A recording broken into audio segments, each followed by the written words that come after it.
Pas un jour ne passait qui ne fût promesse de lumière, enlacement de vie profond, rumeur d'étoiles sur l'étendue terrestre. Les deux fils d'Œdipe, Éthéocle et Polynice, comme deux soleils princiers sur le fil des idées noires et des chagrins entassés. Ils étaient comblés de musique et d'eau parfumée. Ils jouaient ensemble au printemps sur les places. Ils étaient légers, encore tristes de leur enfance, se disant oui dans la langue commune.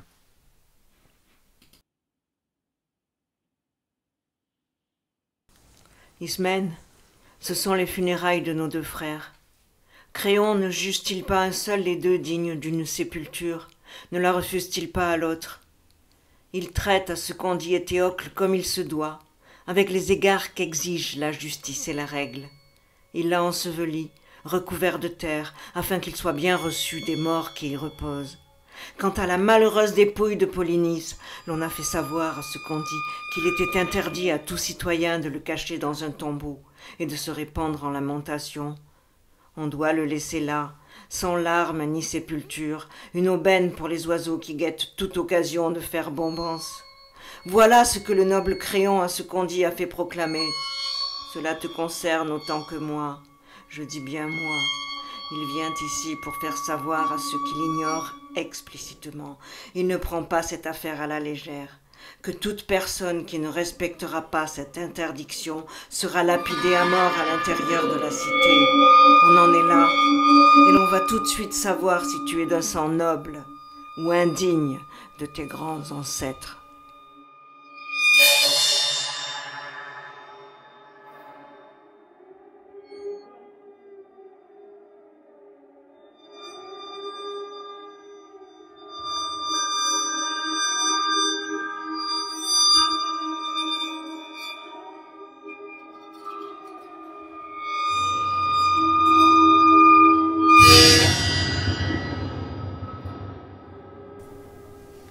Et l'homme tremble au spectacle de la puissance des dieux.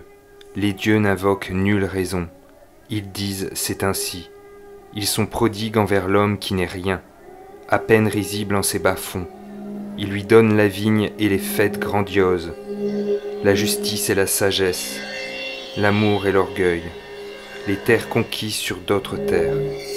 La royauté humaine n'est qu'un court instant, comme l'enfance aux jambes grêles. Un faux pas la tue.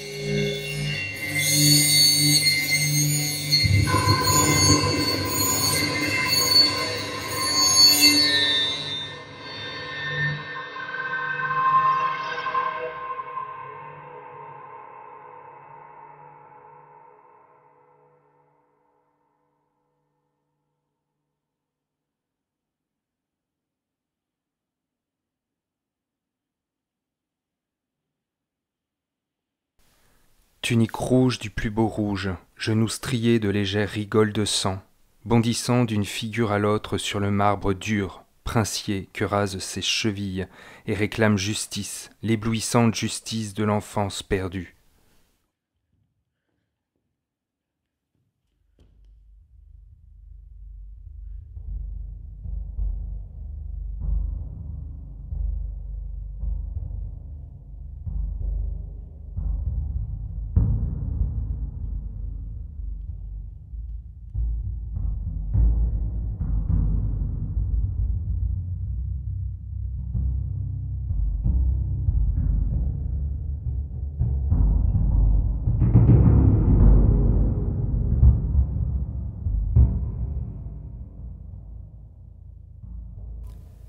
Une femme ne peut rien déranger, qu'elle se taise ou qu'elle parte. S'il le faut, on la tue.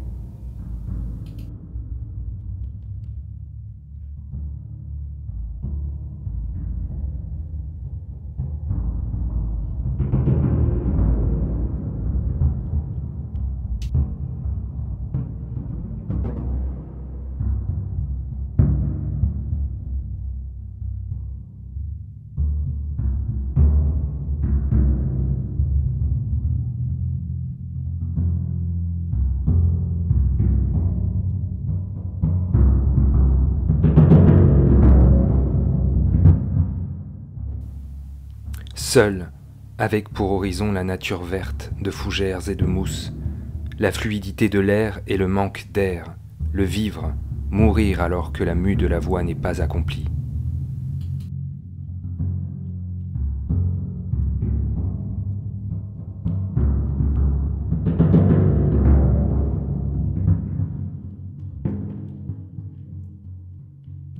Sur le tas de pierres, l'encre marque le passage de la vérité.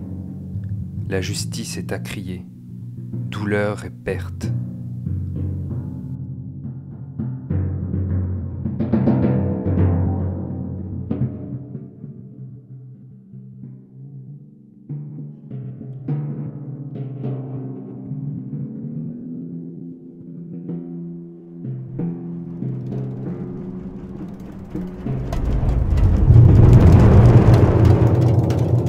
Qu'attends-tu, Créon?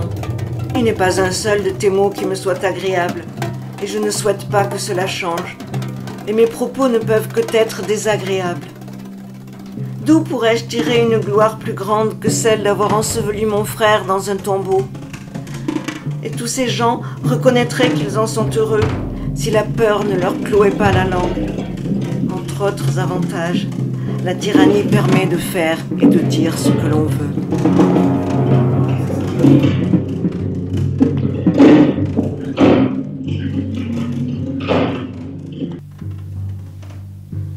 Voici qu'elle tourne maintenant, toupie démente, écrit et se déchaîne. Il ne peut y avoir de poids et de mesures. Ainsi parlent les dieux. La patrie est un objet dérisoire si l'amour et l'honneur sont bafoués.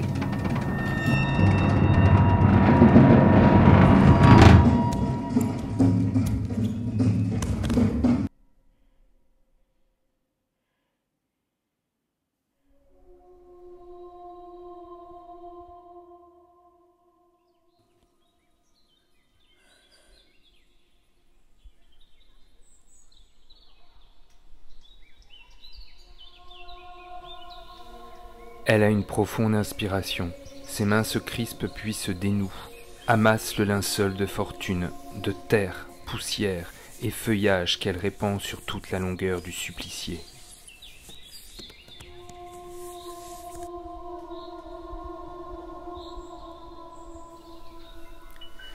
Il lui est donné de voir la chose la plus vile qui puisse se présenter à des yeux humains, l'abjection d'un corps démembré, autrefois pubère, rayonnant dans l'antre de la puberté, un corps informe dans la savane sèche, proie des bêtes sauvages attendant de bondir.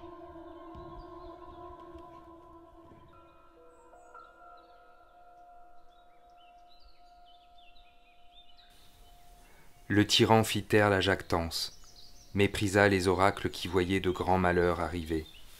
Pas même les dieux n'avaient barre sur lui. Seul comptait à ses yeux la paix civile, le seul devoir qui importe.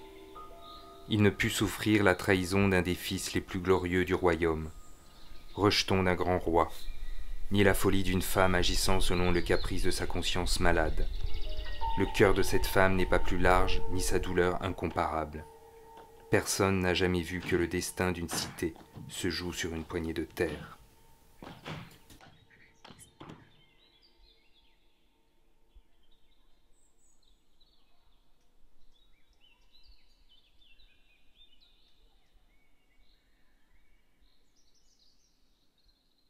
Les souffrances de mon père qui s'étendent sur 3 générations, notre destin commun à tous, à nous les illustres Labdacides, les épouvantables étreintes sur la couche de ma mère avec mon père qu'elle avait mis au monde, malheureuse mère. De quels parents suis-je née? Je n'en peux plus. C'est eux que maudite, sans m'être mariée, je vais rejoindre. C'est une funeste union, mon frère, que tu as célébrée. En mourant, tu m'as tué, moi qui vivais encore.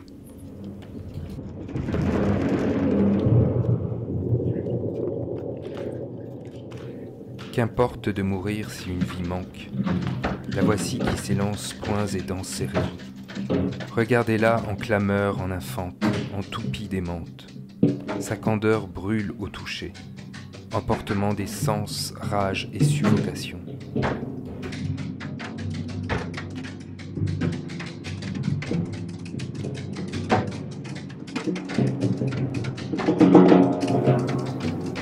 Elle ne redoute pas le désordre que son geste produit. Elle reste impassible quand l'anarchie triomphe. Sa langue est celle du fruit vert, acide et dur, langue du face-à-face, du cœur antipolitique, langue du non, le non du pur égoïsme, le non répété, le refus systématique opposé à la déraison du maître, jusqu'au sacrifice.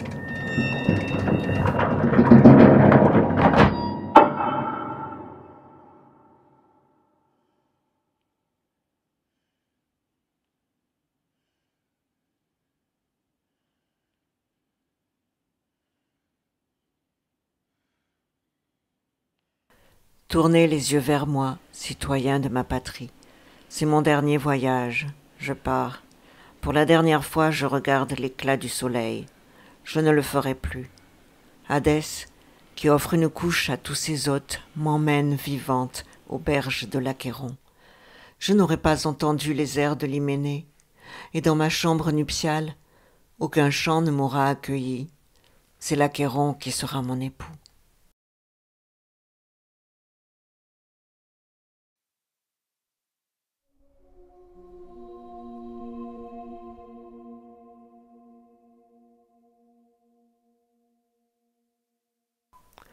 Ô Thèbes, cité de mes pères, Dieu dont nous descendons, l'eau m'emmène, c'est bien fini. Regardez, prince de Thèbes, moi, la dernière d'une race de rois, ce que je subis de la part de quels hommes pour avoir fait ce que je me devais de faire.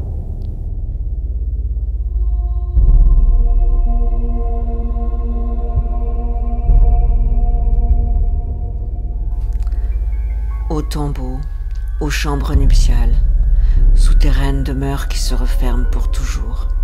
Je vais y retrouver les miens, dont la plupart sont chez les morts devenus les hôtes de Perséphone. Je suis la dernière d'entre eux, et de loin la plus misérable. Je descends les rejoindre avant d'avoir vécu ma part de vie.